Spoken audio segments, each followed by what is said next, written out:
Al-Quran harus sampai ke gedung-gedung MPR agar mereka tidak lupa dengan PR-nya. Al-Quran harus sampai ke gedung-gedung bank agar mereka tidak terlena dengan uangnya. Begitupun Al-Quran harus sampai ke tempat-tempat yang negatif agar mereka kembali ke jalan positif, kembali ke dalam pelukan Islam. Dengan begitu akan tercipta hidup yang aman dan damai seperti yang didambakan oleh lihat kondisi sekarang di mana yang harga barang semakin hari semakin meningkat, relasi yang semakin padat, dolar semakin menonjak, banyak karyawan yang dipecat. Manipulasi yang tak teratasi, korupsi yang semakin hari semakin tinggi, akhirnya jutaan rakyat Indonesia mengamuk. Mengapa ini sampai terjadi? Lantaran Al-Quran hanya dijadikan sebagai penghias ruangan, Al-Quran dijadikan sebagai untayan kata mutiara yang terus didengarkan dan dijadikan sebagai lipstik pemanis bibir.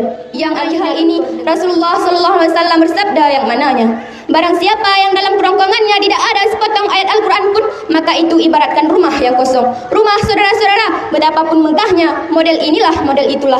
Tapi kalau kosong kan tidak berfungsi juga. Begitupun manusia, betapapun cantiknya, tapi kalau tidak bisa membaca Al-Quran, kita sama tetangga setiap hari piring berterbangan, sandal melayang, kita sama mertua setiap hari bermasa muka. Ini kan mengejek ayat Allah, ini kan Al-Quran tidak mempunyai fungsi apa-apa. Padahal lebih dari itu, di zaman yang modern ini, Al-Quran harus berfungsi ganda.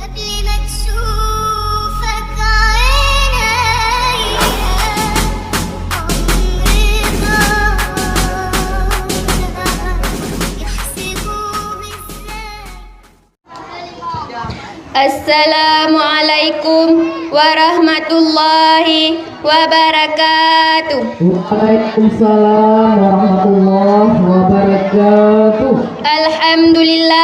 Alhamdulillahillazi hadana lihadza wa ma kunna linahtadiya laula an hadanallah. Asyhadu an la ilaha illallah wa asyhadu anna Muhammadan abduhu wa rasuluh. La nabiyya ba'da, amma ba'du. Tidak saya perpanjangkan mukadimah saya karena maksud dan tujuan saya hanya untuk belajar menyampaikan sepadan pun untuk kita. Namun perginya beliau hanyalah mewariskan Al-Quran sebagai pedoman hidup untuk kita.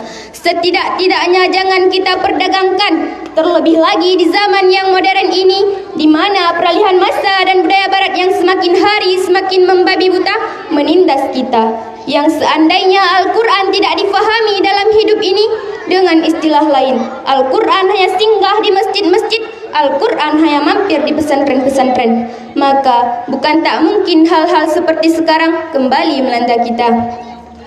Lihat kondisi sekarang, di mana yang harga barang semakin hari semakin meningkat, relasi yang semakin padat, dolar semakin menonjak, banyak karyawan yang dipecat. Manipulasi yang tak teratasi, korupsi yang semakin hari semakin tinggi, akhirnya jutaan rakyat Indonesia mengamuk. Mengapa ini sampai terjadi? Lantaran Al-Quran hanya dijadikan sebagai penghias ruangan, Al-Quran dijadikan sebagai untayan kata mutiara yang terus didengarkan dan dijadikan sebagai lipstik pemanis bibir yang akhirnya luntur dengan air liur. Ma'asyiral muslimin yang seiman dan seakidah, mengenai hal ini Rasulullah SAW bersabda yang mananya, barang siapa yang dalam kerongkongannya tidak ada sepotong ayat Al-Quran pun, maka itu ibaratkan rumah yang kosong.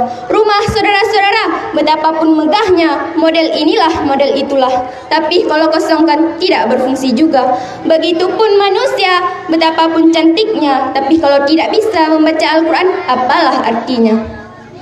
Yang anehnya lagi saudara-saudara, dalam kehidupan sehari-hari kita sering membaca Al-Quran, tapi di segi lain kita juga yang menginjak-injaknya. Misalnya kita baca surat Ali Imran ayat 103 yang berbunyi, A'udzubillahi minasyaitonirrajim, Bismillahirrahmanirrahim, wa'tasimu bihablillahi wa la tafarraqun. Artinya, berpegang teguhlah kamu pada tali Allah dan janganlah kamu bercerai-berai. Tapi kita sama tetangga setiap hari piring berterbangan, sandal melayang, kita sama mertua setiap hari bermasa muka. Ini kan mengejek ayat Allah, ini kan Al-Quran tidak mempunyai fungsi apa-apa. Padahal lebih dari itu, di zaman yang modern ini, Al-Quran harus berfungsi ganda. Ma'asyiral muslimin yang seiman dan seakidah, Al-Quran harus sampai ke gedung-gedung MPR agar mereka tidak lupa dengan PR-nya. Al-Quran harus sampai ke gedung-gedung bank agar mereka tidak terlena dengan uangnya. Begitupun Al-Quran harus sampai ke tempat-tempat yang negatif agar mereka kembali ke jalan positif, kembali ke dalam pelukan Islam. Dengan begitu akan tercipta hidup yang aman dan damai seperti yang didambakan oleh setiap insan.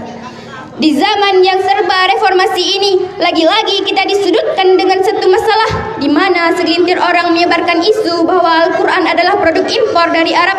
Dengan ini, orang-orang menjauh akan Islam. Benar memang, Arab itu Islam, tapi Islam bukan cuma Arab.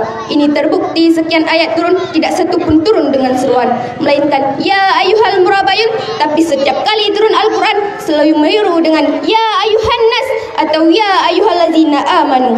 Jadi sekali lagi saya tegaskan, Arab memang Islam, tapi Islam bukan cuma Arab. Ini sama seperti logika bahwa monyet adalah binatang, tapi binatang bukan cuma monyet. Ia hanya satu jenis dari berbagai binatang yang bercokol. Di dunia yang maya ini, di saat orang-orang sibuk mereformasikan diri masing-masing, lagi-lagi kita dipusingkan dengan satu masalah di mana mayoritas tapi sering jadi penonton ketimbang pemain, mayoritas tapi sering jadi subjek ketimbang objek. Kalau istilah Arabnya, kita sering jadi maf'ul ketimbang fa'il. Masalahnya bukan kita yang bodoh, tapi kita membiarkan diri kita dibodoh-bodohin. Padahal dalam Al-Quran selalu mencatat orang-orang jenius. Islamlah populer ilmu pengetahuan. Lantas, mengapa ini sampai terjadi? Lantaran kita abaikan remaja-remaja kita tak kenal Al-Quran. Remaja-remaja kita sibuk dengan berbagai model gaya, sibuk mempolos diri dengan berbagai alat kosmetik, sehingga akhlak berkaratan, iman digadaikan, akhlak entah kemana melayang. Yang akhirnya kita lihat sekarang, ketenangan tak lagi didapati, ribuan remaja menyerbu ke tempat wifi. Ma'asyiral muslimin yang seiman dan seakidah, masalahnya Al-Quran sudah dianggap kuno. Al-Quran tidak sesuai lagi dengan modernisasi zaman. Ini anggapan mereka, makanya mereka lebih senang ke diskotik ketimbang ikut pengajian di majelis-majelis ta'lim. Padahal kalau mau jujur, kalau mereka mau membuka Al-Quran, mereka akan melihat bahwa Al-Quranlah yang membuat dunia ini damai, Al-Quranlah yang membuat dunia ini canggih. Ini terbukti jauh-jauh hari sebelum orang Jerman mengembar-gembarkan masalah tekstil, Al-Quranlah yang seolah pertama kali mengajarkan kepada kita, hai orang-orang yang beriman, tutupilah tubuhmu, cari pakaian, didirikanlah pabrik tekstil. Maka beramai-ramailah orang mendirikan pabrik tekstil. Jauh-jauh hari sebelum orang Jepang mengembar-gembarkan masalah teknologi, Al-Quranlah yang seolah pertama kali mengajarkan kepada kita, An-nifatu minal iman. Seolah-olah Al-Quran mengajarkan kepada kita, hai orang-orang yang beriman, lindungilah pakaianmu dari kotoran, cari bahan pembersih, didirikanlah pabrik deterjen. Maka beramai-ramailah orang mendirikan pabrik deterjen. Maka disinilah jelas bahwa Al-Quran bukanlah fenomena yang ketinggalan zaman, tapi zamanlah yang ketinggalan Al-Quran. Zamanlah yang tak mau tahu dengan Al-Quran. Orang-orang telah menguburkannya sebelum masanya ia yang dikuburkan. Dan ini akibatnya fatal. Lihat sekarang, masuknya film porno di mana-mana. Di desa aibnya kejadian, di Jepang sperma laki-laki diperdagangkan, dibuat pajangan di trotoar-trotoar kota. Yang anehnya lagi, wanita setiap hari laksana batal diproduksikan 1 juta bayi manusia. Sayang, alangkah sayang bayi yang tak berayah, bagaikan kisah Maryam waktu melahirkan Nabi Isa. Dan ini adalah kehendak Allah. Bukankah ini adalah perbuatan manusia-manusia terkutuk menghindari kodratnya? Bukankah ini mengundang amarah Sang Pencipta? Sudah banyak kita melihat amarah Sang Pencipta.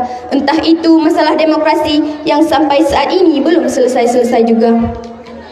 Ma'asyiral muslimin yang seiman dan seakidah, Al-Quran adalah produk Allah, maka membacanya dimanapun dan kapanpun sesuai. Orang kawin dibacakan Al-Quran, bagus. Di masjid dibacakan Al-Quran, cocok. Di gebuk rewat pun dibacakan Al-Quran, pantas. Di istana yang megah pun dibacakan Al-Quran, tidak jelek. Mengapa? Karena ia adalah produk Allah. Islam sekarang ini tak ubahnya ibarat daun pisang yang dipungut setiap orang dikala hujan datang menjelang, namun hujan usai turun dicampakkan di tepi jalan, diinjak pula orang nan lalu.